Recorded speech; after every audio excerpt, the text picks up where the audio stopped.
अगर मैं आपको बोलूं ये वाला फोटो 69.3 मिलियन डॉलर पे बिका है, ये वाला फोटो 23.7 मिलियन डॉलर पे बिका है। अरे भाई इस फोटो में ऐसा क्या है कि इतना ज्यादा प्राइस के साथ ये सोल्ड आउट हो रहा है? इस फोटो में एक चीज है जो इसको इतना ज्यादा सोल्ड आउट कर रहा है और वो है यूनिकनेस। क्योंकि यही यूनिकनेस इस फोटो को इतना खास बनाता है कि ये इतने प्राइस के साथ सोल्ड आउट होता है। और आज हम बेसिकली इसी चीज के बारे में बात करने वाले हैं और इसी चीज को बेसिकली बोलते हैं NFT। सो आज हम बेसिकली बातें करने वाले हैं ये NFT का मतलब होता क्या है, और ये वीडियो आप देखने के बाद आपके पास एक सिंपल एंड एक गुड आइडिया भी हो जाएगा कि NFT होता क्या है। सो हेलो दोस्तों, नमस्कार, welcome back to the world of tech. NFT means non fungible tokens, और मैंने इसको दो पार्ट्स में डिवाइड कर दिया है सो दैट कि मैं आपको और अच्छे से एक्सप्लेन कर सकूं, मतलब इन नॉन फंजेबल एंड इन टोकन्स। सो पहले बातें करते हैं what do we mean by non fungible. Non fungible means non replaceable. अगर मैं आपको एग्जांपल लूं इस नोटबुक का कॉपीज तो बहुत ज्यादा देखने को मिल जाएंगे। मतलब अगर आप इसको ऑनलाइन एंड ऑफलाइन मीडियम से बाय करते हो विद द सेम प्राइस, आपको इन दोनों नोटबुक में कोई डिफरेंस देखने को नहीं मिलेगा। बट अगर मैं आपको बोलूं ये जो नोटबुक मेरे पास है ये उन सारे नोटबुक से बहुत ज्यादा डिफरेंट है, मींस बहुत ज्यादा यूनिक है, तो क्या आप विश्वास करोगे? और आपके मन में ये सवाल आया कि अरे भाई कैसी यूनिक है, क्योंकि ये नोटबुक जो मेरे पास है और वो नोटबुक जो ऑनलाइन एंड ऑफलाइन सेल हो रहा है वो दोनों तो सेम है, तो यूनिकनेस आया कैसे? तो मैं आपको बता दूं ये मेरा नोटबुक यूनिक इसीलिए क्योंकि इसमें मेरा नोट्स, मेरा हैंडराइटिंग है, और यही चीज इसी नोटबुक को एक यूनिक बना देता है, मतलब अ नॉन रिप्लेसेबल एसेट। और जो यूनिकनेस नहीं है, मतलब ये ऑनलाइन एंड ऑफलाइन मीडियम में जो नोटबुक इस टाइप का हम खरीद रहे हैं उसमें तो कोई यूनिकनेस नहीं है, तो they are the replaceable asset. और ये नॉन रिप्लेसेबल एसेट इसीलिए है क्योंकि ये यूनिकनेस के साथ आता है। सो अगर मैं इसको और सिंपल वे में एक्सप्लेन करने को आपको ट्राई करूं, non fungible means something that contains uniqueness, something that is non replaceable. अगर मैं इसे और अच्छे तरह से एक्सप्लेन करूं, आप इन दोनों फोटो की तरफ देखिए और अब बताइए कि इन दोनों में डिफरेंस क्या है। आप तो बोलोगे कि ये सिंपल मॉन्की है तो इसमें डिफरेंस है क्या, बट दोस्तों इसमें खास चीज आता है जो है यूनिकनेस, और यही यूनिकनेस इन दोनों फोटो को बहुत अमेजिंग एंड बहुत खास बना देता है। और इसी वजह से इसका प्राइसेस भी हाई है और इसे लोग खरीद रहे हैं क्योंकि ये एक NFT है with unique creation. I think आपको ये नॉन फंजेबल का डाउट क्लियर हो गया होगा। अब बातें करते हैं टोकन्स के बारे में। टोकन्स ये वर्ड तो आपने बहुत बार सुना होगा, क्योंकि आप जब कहीं बाहर जाते हो और कभी लाइन में खड़े रहते हो तो आपको एक टोकन पकड़ा देते हैं, तो ये वर्ड तो आप बेसिकली बहुत बार सुने ही होंगे। तो बेसिकली ये टोकन और वो टोकन सेम नहीं है। अब ये जो टोकन्स होते हैं ये रन करते हैं ब्लॉकचेन मेथड्स के ऊपर। अब आप पूछोगे कि ब्लॉकचेन मेथड होता क्या है, तो मैं आपको एक एग्जांपल के साथ समझाना चाहता हूं। और एग्जांपल ये है कि आप एक बार सोचो, मैं एक शॉप में गया हूं, वहां से कुछ फ्रूट्स लिया और उसका जो टोटल अमाउंट हुआ वो हुआ 200 रुपीज, और वो 200 रुपीज पे करने के लिए मैंने अपना मोबाइल निकाला, उसका यूपीआई को स्कैन किया। यूपीआई स्कैन करने के बाद उसमें मैं अपना अमाउंट डाला, मतलब वही 200 रुपीज, उसमें मैं अपना यूपीआई पिन डाला और उसको ट्रांसफर कर दिया, मतलब उसको 200 रुपीज पे आउट कर दिया।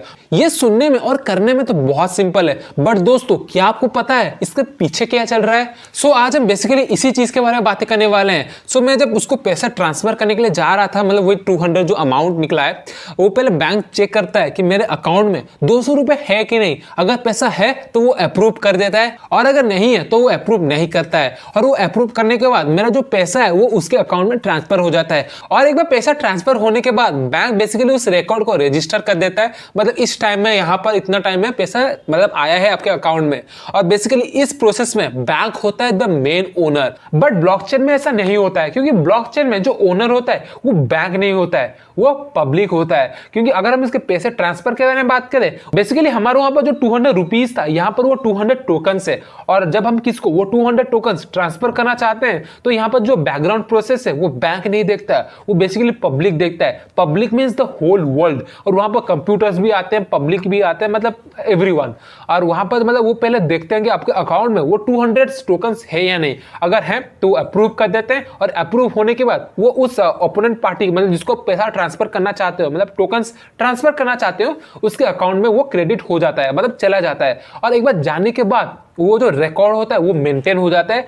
और अगर आपके पास 200 टोकन्स नहीं है तो क्या वो अप्रूव नहीं करता है और वो चीज भी आपका रिकॉर्ड हो जाता है। और ये जो रिकॉर्ड होता है वो ना ही आप उसको इरेज कर सकते हो, ना ही आप उसको डिलीट कर सकते हो और ना ही आप उसको एडिट कर सकते हो। मतलब ये फॉरएवर सेव होकर रह जाता है, which basically connected to NFT means non fungible tokens. So दोस्तों बेसिकली यही था मीनिंग एनएफटी का। और अगर मैं आपको बोलूं how does this NFT work, इसको भी मैं समझा देता हूं वही सेम एग्जांपल लेके मेरा नोटबुक वाला, क्योंकि ये जो मेरा नोटबुक है ये एक यूनिक नोटबुक है। अगर मैं इसी यूनिक नोटबुक को किसी को बेचना चाहूं और वो खरीदना चाहे, उसके पास एक फिजिकल रिकॉर्ड हो जाएगा, मतलब फिजिकल ओनरशिप का रिकॉर्ड हो जाएगा कि हाँ ये नोटबुक तुमने मुझसे खरीदा है, और ये जो रिकॉर्ड है ये उसके पास सेव होकर रह जाएगा क्योंकि वो फिजिकल रिकॉर्ड है। बट अगर मैं बातें करूं कोई पोस्टर के बारे में, कोई पिक्चर के बारे में, कोई क्लिप के बारे में या कोई सॉन्ग के बारे में, तो आप इस पर्टिकुलर चीज का रिकॉर्ड ऑफ ओनरशिप कैसे ले सकते हो? By creating them NFTs. हाँ दोस्तों, by creating them NFTs because it will help you to record ये ownership for ever ever and ever. ना ही आप उसको एडिट कर सकते हो, ना ही आप उसको डिलीट कर सकते हो और ना ही आपको उसको इरेज कर सकते हो। That will be recorded for ever. और आजकल के जो टेक्नोलॉजी है वो डे बाय डे इंप्रूव हो रहे हैं, इंक्रीज हो रहे हैं, और बोला जा रहा है एनएफटी, मेटावर्स, बिटकॉइन, ये सब मतलब फ्यूचर होने वाले हैं। वेब 3.0 इसका ये नाम दिया गया है क्योंकि यही बेसिकली फ्यूचर होने वाले हैं। और अगर आप एक आर्टिस्ट हो, आप एनएफटी बना के भी सेल कर सकते हो टू एक्सपीरियंस द एनएफटी। और ये जो blockchain method and this all, ये हमको इन फ्यूचर बहुत हेल्प भी करने वाला है। फॉर एन एग्जांपल, अगर हम किसका प्रॉपर्टी लेते हैं और उसका मतलब रिकॉर्ड्स अगर हमारे पास नहीं है, मतलब क्या झगड़ा हो जाता है, जैसे भाई भाई के बीच में प्रॉपर्टी के ऊपर झगड़ा, मतलब कंफ्यूजन रह जाता है कि ये प्रॉपर्टी मेरा है, ये प्रॉपर्टी मेरा है। बट ब्लॉकचेन में ऐसा नहीं होता। ब्लॉकचेन में बेसिकली आपका जो रिकॉर्ड होता है वो फॉर एवर सेव होकर रह जाता है। मतलब अगर आपके पास किसी डाउट हो या कुछ भी हो, आप सिंपली रिकॉर्ड देख सकते हो कि हाँ ये प्रॉपर्टी मेरा है, हाँ ये प्रॉपर्टी मेरा है। सो बेसिकली क्या वो जो कॉन्फ्लिक्ट होता था वो और नहीं होगा। सो बेसिकली दोस्तों यही था meaning of NFT, the explanation of NFT. I hope कि आपको ये वीडियो पसंद आया होगा। अगर आपको ये वीडियो पसंद आया तो लाइक जरूर कर देना, और अगर आप इस चैनल पर नए हो तो सब्सक्राइब जरूर कर देना। और आई होप कि आपको जो एक्सप्लेनेशन मैं दिया हूं वो आपको समझ में आया होगा। और today's video is ending up here. अगले वीडियो आने तक do that makes you awesome and take care.